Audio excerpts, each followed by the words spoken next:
है तो वो पूरा शिक्षा हमारा महत्वपूर्ण शिक्षा हो जाती है अपने जीवन में। ये बात अपने जीवन में याद कर लीजिए।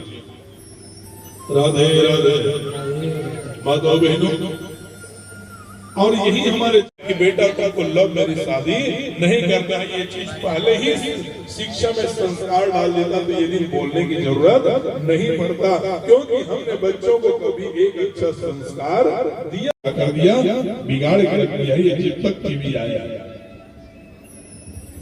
बताओ बहनों, कितना दुख लगता है आज हमें कि आज ऊपर का कपड़ा नीचे हो रहा है और नीचे के कपड़ा ऊपर हो रहा है। हमारा शिक्षा और संस्कृति कहाँ जा रही है, इसका कोई महत्व नहीं हुआ प्यारे। इसलिए मैं हमेशा कहता हूँ, जितने भी माताएं बहनें बैठी है, कभी कभी दुख लगता है कि छोटे से 4 साल की गुड़िया को भी ऐसी कपड़ा पहना दी जाती है कि पूरा पीठ दिखता है, पूरी भुजा दिखती है। क्या यही हमारी संस्कार है? क्या यही भारतीय पहनावा है? दैत्य राज ने पूछा कि तुमको क्या करना पसंद है? उन्होंने कहा, मुझे तो भगवान का भक्ति करना पसंद है, हरि का भजन करना पसंद है। लेकिन माताओं बहनों, अगर भविष्य को निर्माण यदि बच्चों को देखना है तो आप सभी को भगवत गीता की शिक्षा और संस्कार को अपने जीवन में क्या करना पड़ेगा। 10 साल की उम्र में क्या किया है?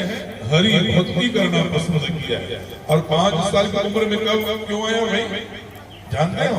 क्योंकि 5 साल की उम्र में नहीं आया, बल्कि उनकी माता भी आज तक दुर्भाग्य बालक नहीं है, दुर्भाग्य माँ बाप है, जिन्होंने अपने बच्चों को भक्ति का पाठ नहीं सिखा पाया, संस्कार नहीं दे पाया, और आने वाला पीढ़ी जी भागवत कथा का आयोजन किया जा रहा है लेबर कॉलोनी हमारे वार्ड में। मैं पार्षद होने के नाते, नेता प्रतिपक्ष होने के नाते और परिवार का माँ बाप का बेटा होने के नाते मैं अपने माता पिता की स्मृति में श्रीमद् भागवत कथा नरेंद्र नयन शास्त्री जी द्वारा यहाँ करवाया जा रहा है। और नरेंद्र नयन शास्त्री जी कथावाचक बहुत ही सौम्य और बहुत ही विद्वान पंडित में से एक माने जाते हैं, अंतर्राष्ट्रीय स्तर के हैं। भागवत के साथ साथ वो ज्योतिषी का भी उनको अध्ययन है, और बाकायदा 9 से 12 बजे तक उन्होंने ज्योतिषाचार्य का यहाँ लग रहा है शिविर।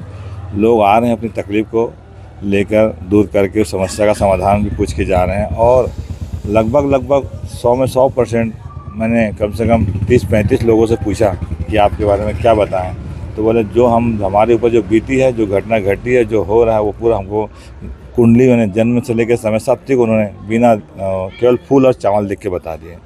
और भागवत कथा भी बहुत ही अच्छा हो रहा है।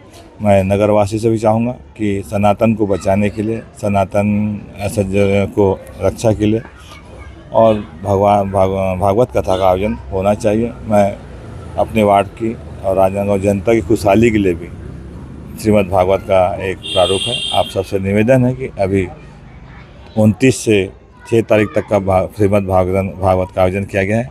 आप सब आए और इसका आनंद लाभ लें। जय श्री राधे, जय श्री कृष्ण।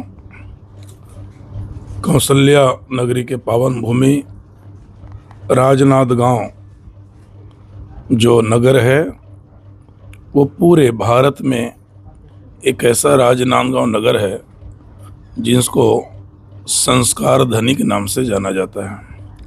और ऐसे संस्कार धनी नगर में 29 जनवरी से श्रीमद् भागवत कार्यक्रम लेबर कॉलोनी दशहरा मैदान में संतोष पिल्ले जी के द्वारा आयोजित कार्यक्रम में श्रीमद् भागवत कथा का पुनीत आयोजन चल रहा है, जिसमें धर्म और सनातन एवं संस्कृति को आगे बढ़ाने के लिए, सनातन धर्म को आगे बढ़ाने के लिए यहाँ पर श्रीमद् भागवत कथा का प्रवचन किया जा रहा है।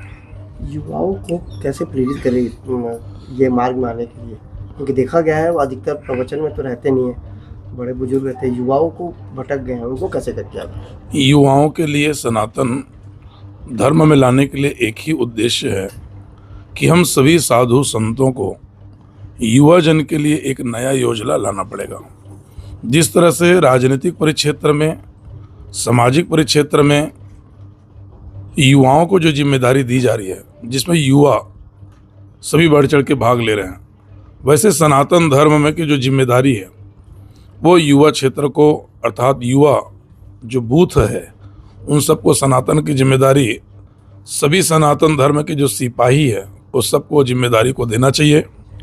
और हर एक राष्ट्रीय वक्ता हो, नगर के वक्ता हो या राज्य या ग्रामीण वक्ता हो, सबको ये बोलना पड़ेगा कि जिस तरह से अपने प्रवचन में कि हर एक युवा साथियों को प्रत्येक मंगलवार को हनुमान जी के मंदिर में जुड़े और सीखा धारण करें एवं मस्तक पर तिलक लगा करके अपने जीवन को सजाना चाहिए।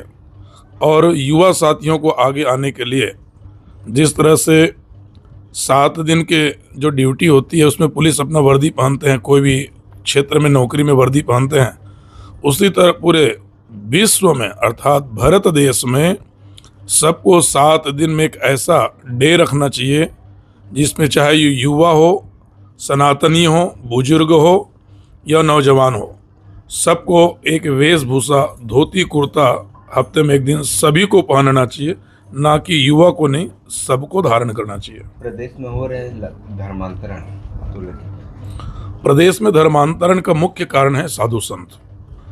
प्रदेश में धर्मांतरण का मुख्य कारण है हम जैसे साधु संत एवं राष्ट्रीय वक्ता, क्योंकि जितने भी राष्ट्रीय वक्ता आते हैं केवल धर्म को एक व्यापार बना करके छोड़ दिया गया है। और धर्म की व्यापार बना करके आज केवल जिला में, नगर में, नगर पंचायत में एवं शहरों में जो कथा की जा रही है, उन सभी वेद विद्वान संत महाजनों से मैं निवेदन करता हूं कि वो केवल नगर में और जिला में, शहर में ही कथा ना करें और कथा गांव स्तर में भी जाके करें। और केवल गांव में ही कथा ही ना करें, बल्कि अपने जितने भी आवक है, चढ़ावा है और दक्षिणा है, उसमें 25% चढ़ावा का भार जो है गरीब अर्थात जो नहीं पढ़ पा रहे हैं, जो जिनके माता पिता असक्षम हैं, उसमें हर एक राष्ट्रीय वक्ता और कथावाचक को उपदेश देना होगा, अर्थात जिम्मेदारी लेना होगा कि गरीब बच्चों को उस धर्म के पैसा से शिक्षा के लिए अपने चढ़ावा का आधा दान गरीब को देना चाहिए, जिससे हमारा धर्मांतरण रोका जा सकता है।